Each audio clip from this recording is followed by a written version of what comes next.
Hello students, I again welcome you all on our YouTube channel. I am Ankush Kumar Gupta, done my MTech from IIT Roorkee, currently working as assistant professor in MBM Engineering College in the teaching field since 2017. In this video, we already discussed about what is the civil engineering. Then we discussed about the basic civil engineering. In basic civil engineering, we discussed about the surveying. What is the surveying? What is the purpose of the surveying? How to classify the surveying? Then we discussed about how the linear measurement.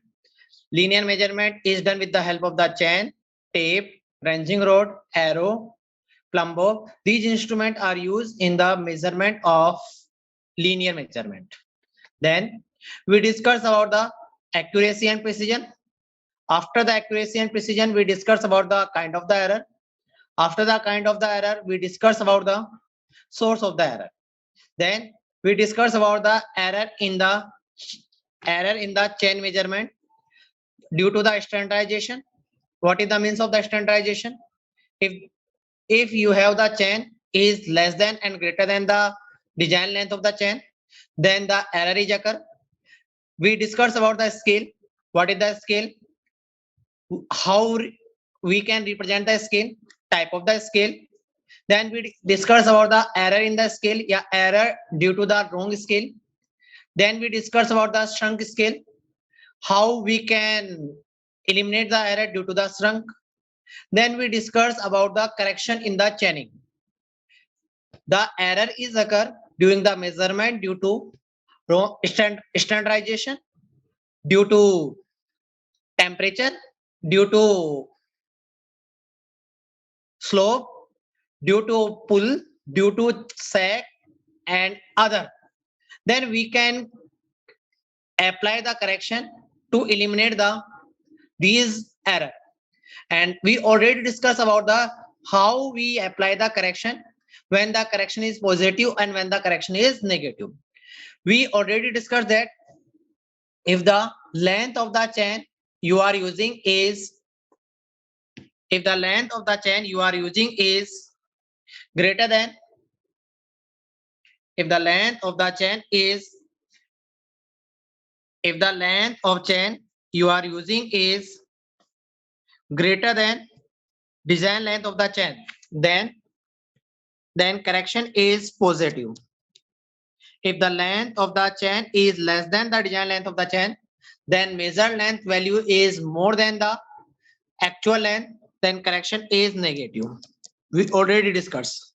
If the temperature during the measurement is greater than the standard temperature, then the length of the chain is increased. When the length of the chain is increased, then the correction is positive. If the temperature during the measurement is less than the standard temperature, then the correction is negative. Next, we discuss about the pull.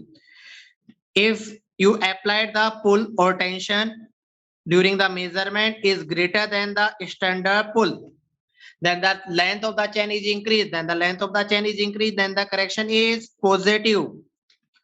When the pull during the measurement is less than the standard pull, then the correction is negative. We discussed already about it. Then we discussed about the sag correction. Sag correction is always subtractive, negative. Then we discussed about the slope correction. Slope correction is always negative. और हमने यहाँ पर इन सबके फॉर्मूले के बारे में discuss कर लिया कि the formula we use give directly to the value of the correction and the sign which that is positive or negative. वहां पर वह पॉजिटिव है या नेगेटिव है वो भी हमको क्या दे देता है, वहां पर फॉर्मूला दे देता है. We already discussed about the how the ranging is applied. When the ranging is necessary, the ranging are two type, direct ranging and indirect ranging. Now we discuss about the surveying कि वहां पर आपको एक ground दिया जाता है, उस ground का आपको सर्वे करना है. तो ड्यूरिंग द सर्वेइंग आप वहां पर चैनिंग करते हो एंड रेंजिंग करते हो. देन ड्यूरिंग द सर्वेइंग कुछ बेसिक डेफिनेशन होती है जो आपको ध्यान में रखनी होती है और आपको वहां पर जब आप सर्वे करते हो, कोई भी लीनियर मेजरमेंट करते हो तो वहां पर काम आती है। तो हम आप अब यहाँ पर बेसिक डेफिनेशंस के बारे में डिस्कस करेंगे। कौन कौन सी बेसिक डेफिनेशंस है कि व्हेन यू आर सर्वेइंग, जब आप सर्वे कर रहे हो तो वहां पर आपका जो चैन सर्वे का बेसिक प्रिंसिपल है वो क्या है, वहां पर ट्रायंगुलेशन। द बेसिक सर्वेइंग का जो प्रिंसिपल है वहां पर क्या है, वहां पर ट्रायंगुलेशन। क्या मतलब है triangulation, what is the means of the triangulation? कि जैसे आप यहाँ पर इस ग्राउंड की सर्वे कर रहे हो, एक मिनट, जैसे कि आप यहाँ पर एक पॉइंट ये रहा, B point, C point, D and E, आपके पास 5 पॉइंट है and you want to measure the distance between these point and want to calculate the area of this ground. Then first of all you measure the distance of AB. If the distance is more than the 20 meter or chain length, then the ranging is needed. Both the point A and B are visible. If the point A and B are visible, then direct ranging is sufficient. Then you measure the distance between the BC. Clear? Then you measure the distance with CD. Then you measure the distance ED. Then you measure the distance AE. Now you measure the distance A, B, C, D, E. But if you want to calculate the area, यदि आपको वहां पर area calculate करना है, तो what is the principle of surveying? Principle of the surveying is that you construct the triangle. वहां पर आपको क्या करना है, वहां पर ट्राइंगल कंस्ट्रक्ट करना है। आपको सर्वेइंग इस तरह करनी है कि वहां पर ट्राइंगल कंस्ट्रक्ट हो जाए। तो आप ट्राइंगल कंस्ट्रक्ट करने के लिए वहां पर आपने क्या बनाओगे, यहाँ पर ए से बी या बी से ई वाली डिस्टेंस ही मेजर कर लोगे, और दूसरा आप क्या कर सकते हो, यहाँ पर ई से सी वाली डिस्टेंस ही मेजर कर लोगे। जैसे आपने वहां पर ई से सी वाली डिस्टेंस और बी ई डिस्टेंस मेजर कर लिया है, then there is the triangulation formation. वहां पर ट्राइंगल का क्या हो गया, फॉर्मेशन हो गया। There is the 3 triangle, first, second and third, 3 triangulation. Then you can easily calculate the area of the triangle with the help of the Hero's formula, and this is the basic principle of the survey. Up when you are constructing the triangle, during the surveying, during the linear measurement, then the triangle should be isosceles. वहां पर जो triangle है वो क्या होना चाहिए, वहां पर आइसोसेलेस ट्राइंगल होना चाहिए। आपको ट्राई करना है, the triangle should be isosceles. If the isosceles triangle is not possible, then the angle of the triangle should not less than 30 degree, and the angle of the triangle should not greater than 90 degree. वहां पर कोशिश करनी है कि वहां पर जो triangle आपका बन रहा है उसका एंगल वहां पर 30 डिग्री से कम नहीं होना चाहिए और 90 डिग्री से ज्यादा नहीं होना चाहिए। आपको वहां पर ट्राइंगल इस तरह बनाना है। If the triangle is isosceles, then the accuracy is more. वहां पर आपका आइसोसेलेस ट्राइंगल बना तो वहां पर आपकी एक्यूरेसी क्या होगी, वहां पर अच्छी होगी। इसलिए try to make isosceles triangle during the linear survey. Clear? I think आपको ये चीज क्लियर होगी। If you have any doubt then you can ask directly me. ठीक है, यहां पर मैंने लिखा भी है, the principle of chain survey and chain triangulation is to provide a skeleton or framework consisting a number of connected triangle. Clear? अपने ये समझा है कि during the measurement of chain surveying, you try to make the form triangle, connected triangle. Then now second, to get good result in floating, the framework should consist of triangle which are nearly equilateral as possible. मैंने यही बोला कि वहां पर जो triangle आपका क्या होना चाहिए, वहां पर इक्विलेटरल ट्राइंगल होना चाहिए। And this triangle is also known as the conditional triangle, conditions triangle. Exam में पूछा जाता है ये कंडीशन ट्राइंगल कौन सा होता है, आइसोसेलेस होता है, इक्विलेटरल होता है, वहां पर कौन सा परपेंडिकुलर ट्राइंगल होता है, कौन सा होता है। तो वहां पर कंडीशन ट्राइंगल क्या होता है, वहां पर equilateral triangle is a condition triangle during the chain survey. Clear है? आई थिंक यहां तक कोई डाउट नहीं होगा। अपन आगे बात करते हैं। अब मैंने यहाँ पे डायग्राम आपके लिए बनाया है। डायग्राम मैंने यहाँ पर जो आपको समझाया था वही है। मैंने लास्ट डायग्राम में वहां पर 5 पॉइंट कंसिडर करे थे। In this diagram, I consider only 4 points: A, B, C, D. So from this diagram, I explain the definition, basic definitions. First definition is main station. Main station is the point in the chain survey where two sides of the triangle meet. जैसे आप यहाँ पर बात करते हैं इस diagram में, point A, point B, point C and point D is the main station. Because all the surveying and the two sides of the triangle meet at this point, then this is the main point. यहाँ पर मैं जैसे यहाँ पर मैंने last diagram बनाया था, यहाँ पर 5 पॉइंट सेलेक्ट करे थे। These 5 point A, B, C, D, E. Then these point are main station. कि Holda surveying is around these main point, main station. वहां पर जो पूरी की पूरी सर्विंग है वो मेन स्टेशन के अराउंड घूमती है, इसलिए the station is also known as the main station. इस डायग्राम में यदि बात करते हैं तो कौन कौन से हो जाएंगे यहाँ पर, A B C D is the main station. अपन बात करते हैं टाई स्टेशन। टाई स्टेशन क्या हो जाएगा, tie station is a station on the survey line joining to main station. यहाँ पर ये मेन स्टेशन है बी और सी, और बी और सी के बीच में जो इंटरमीडिएट पॉइंट आप सेलेक्ट करते हो, आप जो इंटरमीडिएट पॉइंट सेलेक्ट करते हो उन पॉइंटों को अपन बोलते हैं वहां पर tie station. The intermediate point जो आप सेलेक्ट करते हो on the line of joining the main station, main station वाली लाइन को जोड़ने वाली जो लाइन होती है, उस लाइन पर जो पॉइंट होते हैं उन पॉइंटों को, उन स्टेशन को अपन क्या बोलते हैं वहां पर, टाई स्टेशन। तो टाई स्टेशन क्या हो गया, tie station is a station on a survey line joining two station,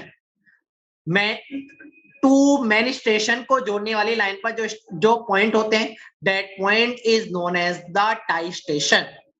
what is the purpose to make the tie station?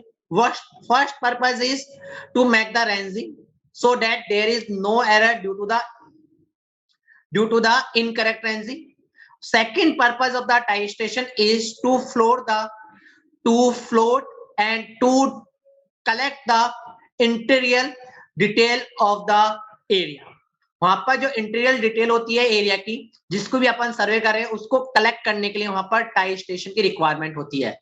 What is the purpose of the tie station? दोबारा बता देता हूं। First purpose to make the intermediate point so that there should not be make error due to misalignment of the chain or incorrect ranging. The second purpose of the tie station to collect the information and measurement of the interior area of the interior detail of the area। जो भी अपन area की सर्वे कर रहे हैं उस area की interior detail को collect करना क्या कहलाता है, वहां पर टाई स्टेशन कहलाता है। अब कौन कौन से यहाँ पर टाई स्टेशन है, E F G, G is also tie station, I and H, यहाँ पर these are the tie station. इसको अपन क्या बोलेंगे, यहाँ पर टाई स्टेशन बोला जाएगा। अब अपन बात करते हैं आगे। तो यहाँ पर मेन स्टेशन, तो मेन सर्वे लाइन क्या हो जाएगी, मेन स्टेशन को जोड़ने वाली जो लाइन होगी वो क्या कहलाएगी, वहां पर मेन सर्वे लाइन कहलाएगी। नेक्स्ट आ जाएगा टाई लाइन, टाई स्टेशन को जोड़ने वाली जो लाइन होगी वो क्या कहलाएगी, वहां पर tie line. A chain line joining two tie station is known as the tie line. Diagram में कौन कौन सी हो जाएगी, क्या हो जाएगी, E F G H I H क्या हो जाएगी, यहाँ पर टाई लाइन हो जाएगी। Clear? Now base line, base line क्या होती है, base line is the main survey line that is pass from the center of the area। तो बेस लाइन क्या होती है, बेस लाइन वह लाइन होती है that is pass from the center of the area। It is the longest line of the survey or on the ground। जो सर्वे होती है, सर्वे के दौरान वहां पर सबसे बड़ी जो मेन सर्वे लाइन होती है, that is known as the base line। It is also passed from the center of the area। These is the two property of the baseline। What is the property? First is this is the longest line This is the longest main survey line on the ground.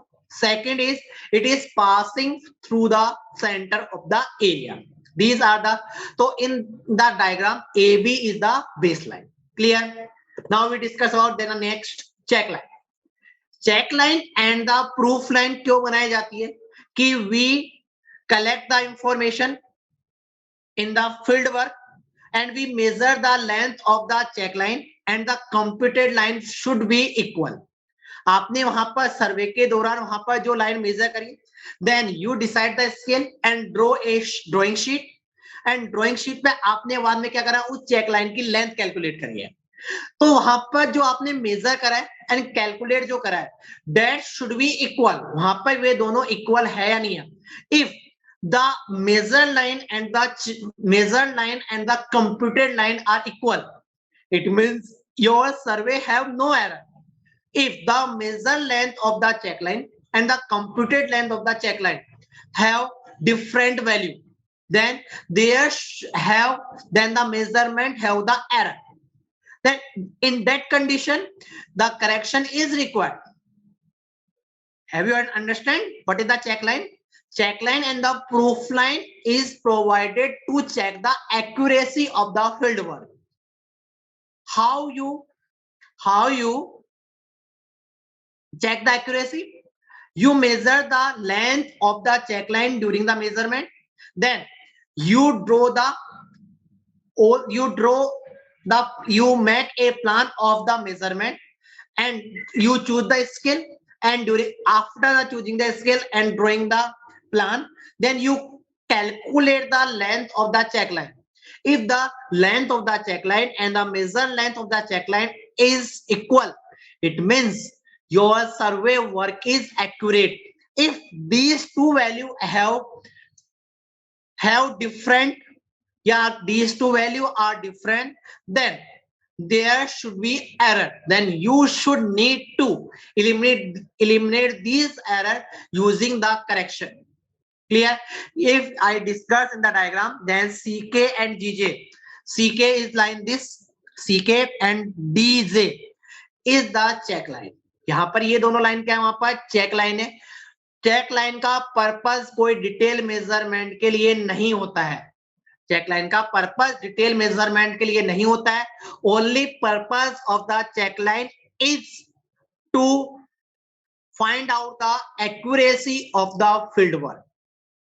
There is no requirement, या अपन बोल सकते हैं check line के द्वारा you can note, या the use of the check line is note the detail measurement. For the detail measurement you use the tie station. Question पूछा जा सकता है एग्जाम में, वहां पर फॉर डिटेल मेजरमेंट के लिए आप वहां पर टाई स्टेशन का यूज करते हो, या टाई लाइन का यूज करते हो, या चेक लाइन का यूज करते हो. फॉर डिटेल मेजरमेंट के लिए आप वहां पर क्या करते हो, वहां पर टाई स्टेशन और टाई लाइन का यूज करते हो. Note the check line. Only purpose of the check line to check the accuracy of the field work. Only this is the purpose of the check line. Clear? Next is offset. Next is offset. Offset क्या होता है? Offset is a lateral distance. जैसे अपन बात करते हैं यहां पर, this is the survey line and this is the building. This is a building. If you want to make the detail of this building, यदि आपको वहां पर इस बिल्डिंग की वहां पर डिटेल सर्वे करनी है, यहाँ पर आपका वहां पर जैसे कोई ट्री है, if you want to show this tree from the survey area, then you want the lateral distance of the offset from this survey line, and this lateral distance is known as the offset. जैसे दोबारा मैं बात करता हूं, जैसे आप यहाँ पर आपने इस ग्राउंड की सर्वे कर ली है, ठीक है, यहाँ पर कोई ट्री है, यहाँ पर कोई इलेक्ट्रिक पोल है, तो आपको यहाँ पर इन इलेक्ट्रिक पोल एंड यहाँ पर ये जो ट्री है इसकी लेटरल डिस्टेंस को पता करना है. क्यों करना है? If you want to expand this area in the future. जैसे एक एग्जांपल, अच्छा वाला एग्जांपल देता हूं. यदि आपको वहां पर क्या करना है, वहां पर एक रोड कंस्ट्रक्ट करनी है. यदि आपकी इस समय रोड की विड्थ वहां पर कितनी, यहाँ पर वन लेन रोड है, तो वन लेन रोड की जो विड्थ होती है वहां पर क्या होती है, 3.75. ठीक है. तो आप इस रोड के आसपास जैसे कोई इलेक्ट्रिक पोल है, कोई ट्री है, कोई बिल्डिंग है, तो इन सब का मेजरमेंट आपको करना होता है। क्यों करना होता है? Because if in the future you can expand the road and check the possibility of expand the road, then you want to identify and find the and calculate the distance of the features available on the road on the both side. वहां पर दोनों तरफ वहां पर कौन कौन से features available है उनको पता करते हैं। तो उसके लिए अपन को क्या करना होता है, अपन की यहाँ पर ये तो मेन सर्वे लाइन हो गई, ये सर्वे लाइन हो गई। तो इन सर्वे लाइन के लेटरल अपन यहाँ पर ये बिल्डिंग जो है वो कितनी दूरी पर है, यहाँ पर ये बिल्डिंग जो है वो कितनी दूरी पर, जो ट्री है ट्री की डिस्टेंस क्या है, इलेक्ट्रिक पोल की डिस्टेंस क्या है। तो इन सब के distance, lateral distance of the object को पता करना को क्या कहलाता है वहां पर, that is known as the offset. To find out the lateral distance of the object available on the ground measure from the survey line is known as the offset. Clear? अपन बात करते हैं आगे। Offset can be perpendicular and oblique. Offset can be perpendicular and oblique. Offset क्या भी हो सकता है, परपेंडिकुलर भी हो सकता है, मतलब 90 डिग्री भी हो सकता है, और can be angle other than 90 degree. If the angle of the offset is 90 degree, that offset is known as the perpendicular offset. ठीक है? और if the angle of the offset is other than 90 degree, that offset is known as the oblique offset. When the angle of offset is 90 degree, it is known as the perpendicular offset, and when the angle is other than 90 degree, it is known as the oblique offset. Am I clear? Offset समझ आया? ठीक है यहाँ तक। अब यदि अपन last diagram में बात करते हैं तो ऑफसेट कौन कौन से हैं वहां पर, 16, 27 और 38। मैं दोबारा डायग्राम आपको शो कर रहा हूं। देखो यहाँ पर, देखो ये ऑब्जेक्ट है, this is the object. You want to identify and to locate the detail of this area of this features available on the ground. ठीक है? तो 16 is the offset, 27 is also a offset, 38 is also a offset, 94 is also a offset, 15 is a offset, 15 is also a offset। 15 को हम बोल सकते हैं यहाँ पर ऑफसेट है। क्लियर है? It is also a known as the tie line. Tie line क्यों बोल रहे हैं? Because this line is made from the tie station. Clear है? तो ऑफसेट वहां पर ऑब्लिक भी हो सकता है, offset can be perpendicular. Offset क्या होता है? जो सर्वे आप कर रहे हो, सर्वे पे सर्वे लाइन में के अलावा वहां पर जो फीचर्स अवेलेबल होते हैं, उन फीचर्स को वहां पर, उन फीचर्स की डिटेल सर्वे के लिए, उनको लोकेट करने के लिए you want to calculate the lateral distance to locate the features available on the ground. You need to calculate and measure the lateral distance, and these lateral distance is known as the offset.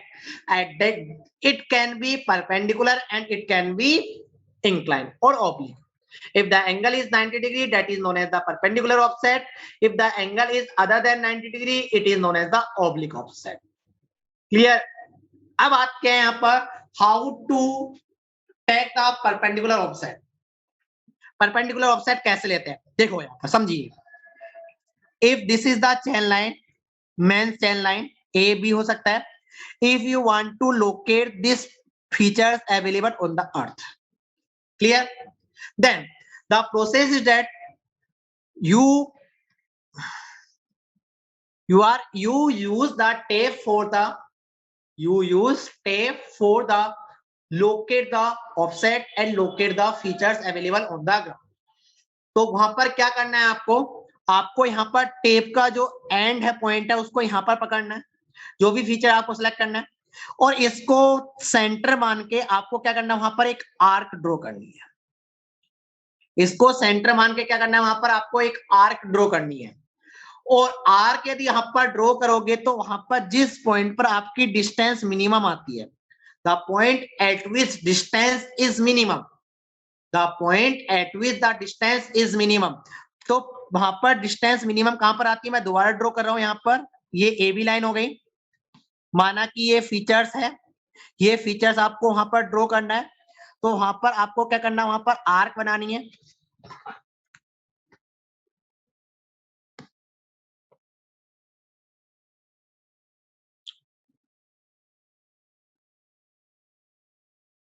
ठीक है, ये features आपको draw करना है। तो ये features draw करते time आपको क्या करना है, वहां पर एक आर्क खींचनी है, इसको सेंटर मानते हुए आर्क बनाना है।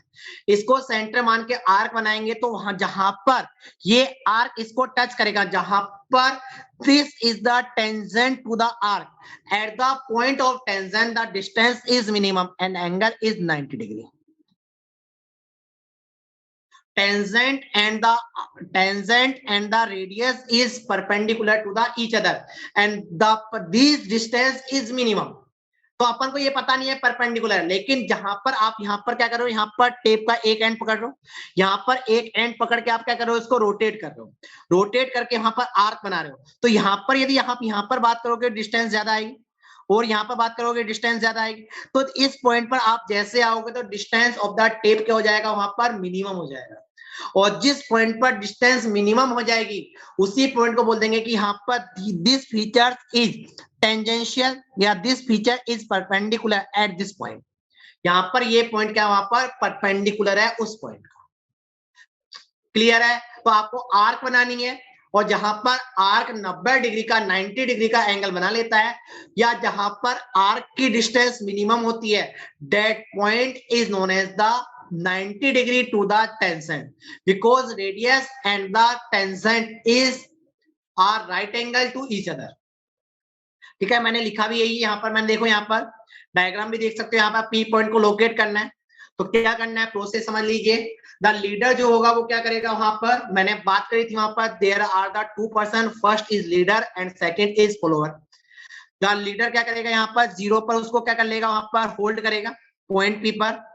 जो फॉलोवर होगा वो क्या करेगा, टेप बॉक्स को क्या करेगा, स्विंग करेगा टेप के अलोंग, चैन के अलोंग स्विंग करेगा, चैन के अलोंग स्विंग करेगा। तो length of the offset is the shortest distance from the object. यहां से जो शॉर्टेस्ट डिस्टेंस होगी उसको वो क्या करेगा, वहां पर मेजर करेगा। यदि अपन यहां तक की जाते तो ये यहां पहुंच जाएगा। ठीक है, कैसे करेगा, swinging the tape about the object. Swinging the tape, upon tape को स्विंग करेंगे किस तरह की, पी को सेंटर मानते हुए, पी को सेंटर मानते हुए स्विंग करेंगे तो यहाँ पर जो डिस्टेंस आएगी वो मिनिमम आएगी। यहाँ पर डिस्टेंस मिनिमम आ रही है, इसका मतलब क्या हुआ, this point is perpendicular to the chain line. आई बात समझ में नहीं आई? बोलो, the position of the offset on the chain is located by the point where the arc is tangential to the chain. जहां पे टेंजेंशियल हो जाएगा वहां पर डिस्टेंस शॉर्टेस्ट होगी, और जहां पर टेंजेंशियल आ रहा है इसका मतलब, टेंजेंशियल का मतलब क्या हुआ कि टेंजेंशियल का मतलब ये हुआ कि बोथ पॉइंट आया, both line are perpendicular to the each other. आई बात समझ में नहीं आई? यहां तक किसी को कोई डाउट है कि परपेंडिकुलर ऑफसेट कैसे बनाएंगे? ये सिंपलेस्ट वे होता है, एक्यूरेसी इसकी थोड़ी कम होती है as compare to the other instrument we use to take the offset. Offset को ड्रॉ करने, ऑफसेट लेने के अदर इंस्ट्रूमेंट की अपेक्षा इसकी एक्यूरेसी क्या होती है, कम होती है। या बोल सकते हैं this is the rough method for taking perpendicular offset. Clear है? अब अपन बात करते हैं यहाँ पर आगे, ऑफसेट को सेट करने के वहां पर अलग अलग इंस्ट्रूमेंट होते हैं। There are the four instrument, commonly four instrument we are using to setting the offset. First is cross staff, second is optical square, third is prism square and fourth is side square। clear? आपसे exam में पूछा जा सकता है which instrument are used to setting out the offset। there are the four instrument generally we are using to setting the offset।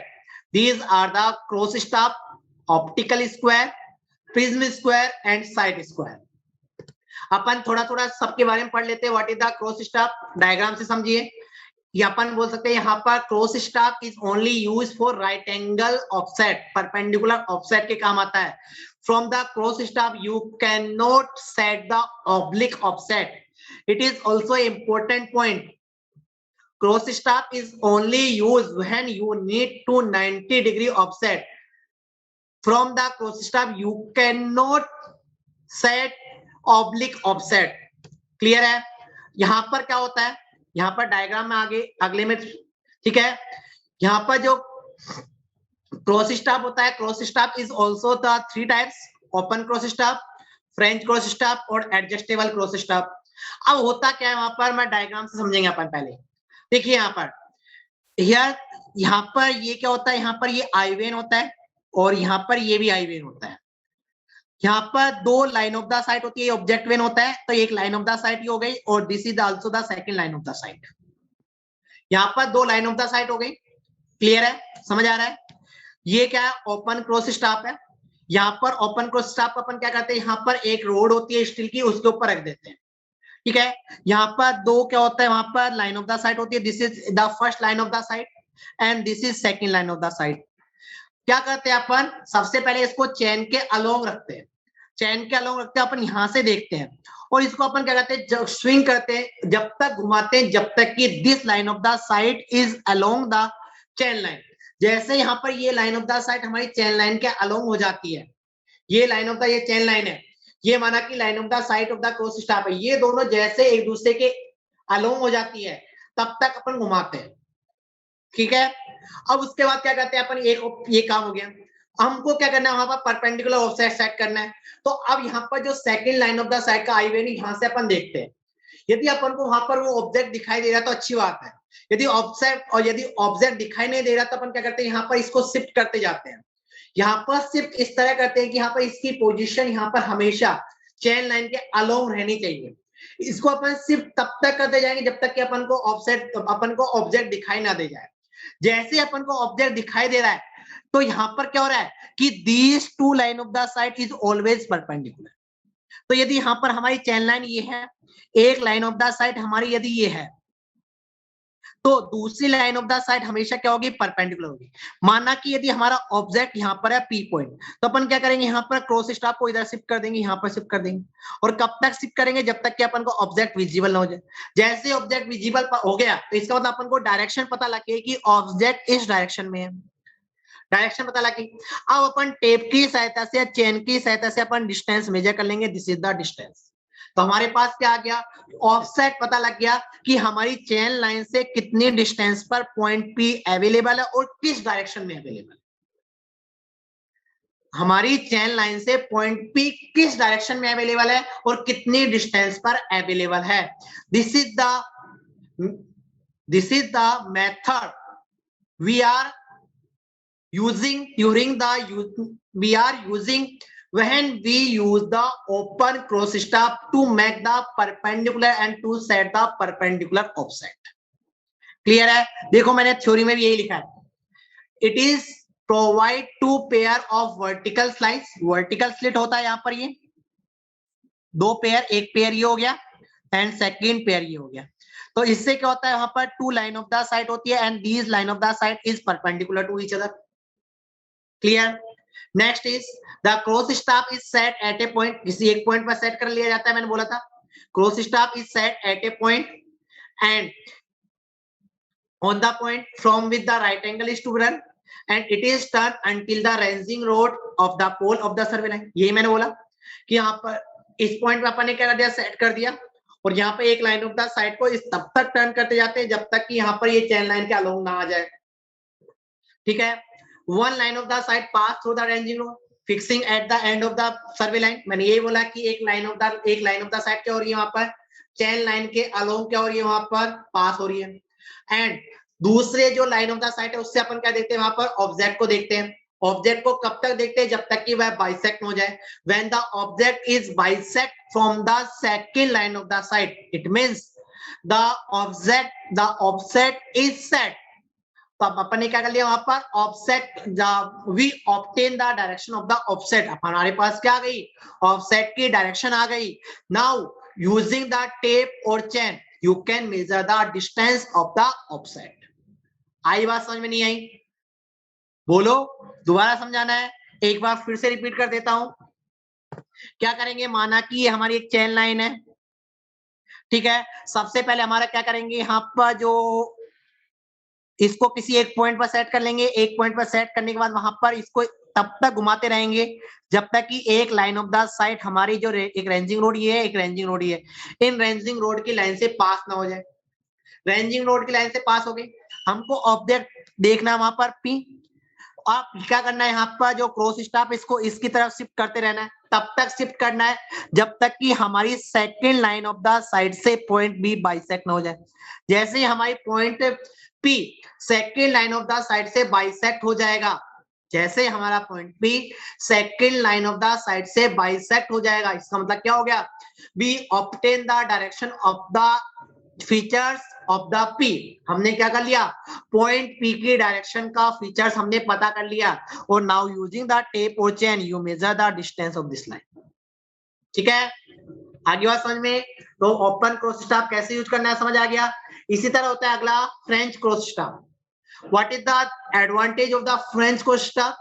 With the French cross staff mechanism and the procedure is same almost the open cross staff, but only the advantage of this open this French cross staff is that with the help of this French cross staff you can stabilize the offset at 45 degree and 90 degree।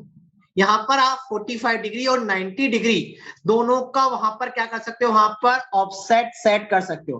45 degree का offset भी set कर सकते हो और 90 degree का offset भी यहाँ पर बना सकते हो। देखिए यहाँ पर क्या होता है, यहाँ पर अपन ने 2 पेयर बात करा था, वहां पर 2 pair of the line of the side होती है, but in this type of the there are the 3 pair of the line of the side. यहाँ पर क्या होता है, 3 पेयर होता है लाइन ऑफ द साइड के। आपको 2 लाइन ऑफ द साइड दिख रहा है, A1 2 3 4 5 6 6 होता है। 6 मतलब 6 क्या होते हैं वहां पर, pair of the vertical 6 vertical slit होते हैं, और 6 वर्टिकल स्लिट किससे, वहां पर 3 pair of the vertical slit हो गए, और 3 pair of the vertical slit की सहायता से you can set the offset of 45 degree and also the 90 degree. Clear? Now consist a hollow octagonal box। octagonal box होता है, यहाँ पर it is used to set out the angle of either 45 degree and 90 degree. Clear? Then adjustable cross staff। With the using of the adjustable cross staff you can set a offset of any degree angle। किसी भी degree of the angle का offset आप यहाँ पर set कर सकते हो, वहां पर स्टेबलाइज कर सकते हो, इसलिए इसको बोला जा रहा है वहां पर एडजस्टेबल। मतलब बोल सकते हैं यदि आपको ऑब्लिक ऑफसेट लेना है then you should go for the adjustable cross staff. आपको वहां पर ऑब्लिक ऑफसेट वहां पर बनाना है, तो ऑब्लिक ऑफसेट के लिए आपको वहां पर एडजस्टेबल क्रॉस स्टाफ का यूज करना पड़ेगा। एडजस्टेबल क्रॉस स्टाफ का क्या करना पड़ेगा, आपको वहां पर यूज करना पड़ेगा। आई बात समझ में नहीं आई? ठीक है, मैंने लिखवा दिया है। एडजस्टेबल क्रॉस स्टाफ क्या होता है, इस तरह होता है, वहां पर क्या होता है, ऊपर और नीचे क्या होता है, वहां पर 2 अलग अलग होते हैं, और वहां देख लो यहाँ पर there are the 2 cylindrical, 2 cylinder होते हैं प्लेस टू ईच अदर, एक दूसरे के ऊपर प्लेस होते हैं वहां पर। ठीक है, और वो क्या करते हैं वहां पर line of the side provide करते हैं। ठीक है, वहां पर जो अपर बॉक्स होता है वहां पर वर्नियर होता है उसमें, और वो क्या करता है, अपर जो बॉक्स होता है, upper box is rotated relatively with the bottom. जो बॉटम जो सिलेंडर होता है उसके रेस्पेक्ट में जो अपर बॉक्स होता है वो क्या करता है, वहां पर रोटेट होता है। तो रोटेट होने की वजह से वहां पर अपन किसी भी एंगल का ऑब्लिक ऑफसेट क्या कर सकते हैं, वहां पर ड्रॉ कर सकते हैं। क्लियर है? तो एग्जाम में यदि क्वेश्चन आता है which cross staff which cross staff you will use to set out 45 degree angle, then prism cross staff, French cross staff, sorry. Second, if you want to set oblique offset then which cross staff you will use, adjustable cross staff। ठीक है, अब अपन जाते हैं optical cross staff पे। Optical cross staff में क्या होता है, वहां पर 2 लेंस होते हैं, और उन लेंस की सहायता अपन को ज्यादा मैकेनिज्म में नहीं जाना है, बस इतना सा समझ लो। ऑप्टिकल क्रॉस स्टाफ के द्वारा क्या होता है, इसकी एक्यूरेसी एंड प्रिसीजन क्या होता है, वहां पर ज्यादा होता है। इसको यूज करना क्या होता है, ओपन क्रॉस स्टाफ की अपेक्षा क्या होता है, वहां पर कन्वीनियंट होता है। और यहाँ पर क्या होता है, इसके द्वारा पर राइट एंगल ट्राइंगल क्या कर सकते हैं, वहां पर ड्रॉ कर सकते हैं। ठीक है, इजी होता है। यहाँ पर दो लाइंस आपको दिख रहे होंगे, इन दोनों से इमेज बनती है और इमेज बन के कहां पर जाती है, वहां पर परपेंडिकुलर ऑफसेट की इमेज बन जाती है। जब वहां पर ऑब्जेक्ट परपेंडिकुलर होते हैं तभी वहां पर इमेज बनती है, अदरवाइज वहां पर इमेज नहीं बनती, धुंधली इमेज बनती है। क्लियर है? Now next is prism square. Prism square is also this type. ये इसका प्रिंसिपल भी ऑप्टिकल स्क्वायर की तरह होता है। ऑप्टिकल स्क्वायर का जो प्रिंसिपल होता है वही इसका प्रिंसिपल होता है। ठीक है, लेकिन ये क्या होता है, वहां पर मॉडर्न है, इसमें ज्यादा ज्यादा एडजस्टमेंट करने की जरूरत नहीं होती है। इसमें जो टेक्नोलॉजी यूज करी है वो मॉडर्न टेक्नोलॉजी है। इसके द्वारा अपन दूसरा एडवांटेज क्या है, इसका यूज अपन 45 डिग्री एंगल और 90 डिग्री एंगल के लिए यूज कर सकते हैं। ठीक है, प्रिसाइज इंस्ट्रूमेंट। ठीक है, आई बात समझ में नहीं आई यहां तक? तो यहां तक अपन ने जो भी पढ़ा उसमें यदि कोई भी डाउट हो तो आप मेरे से पूछ सकते हो directly on my WhatsApp number, directly on the our Telegram group and in comment box. ठीक है, जो भी हमारे चैनल पे नया है उनसे एक बार फिर से रिक्वेस्ट है, please subscribe our channel, like the video and share with your friends or press the bell icon so that you get notification about job, about new subject and about the talk with toppers। यदि अपन toppers के साथ ही हम यहाँ पर talk करते हैं, वहां से आपको गाइडेंस मिल जाता है कि कुछ चीजों का गाइडेंस मिलता है कि हमको तैयारी कैसे करनी है, कैसे नहीं करनी है, हमको किन चीजों का ध्यान रखना है जब अपन तैयारी कर रहे हैं। तो उन सबसे रिलेटेड आपको कोई भी यदि डाउट है तो हमारे चैनल पर बने रहिए और लाइक और सब्सक्राइब करते रहिए, और जिन्होंने अभी तक शेयर वीडियो को नहीं करा है शेयर कर दीजिए। तो आज की क्लास यही फिनिश करते हैं। Thank you everyone.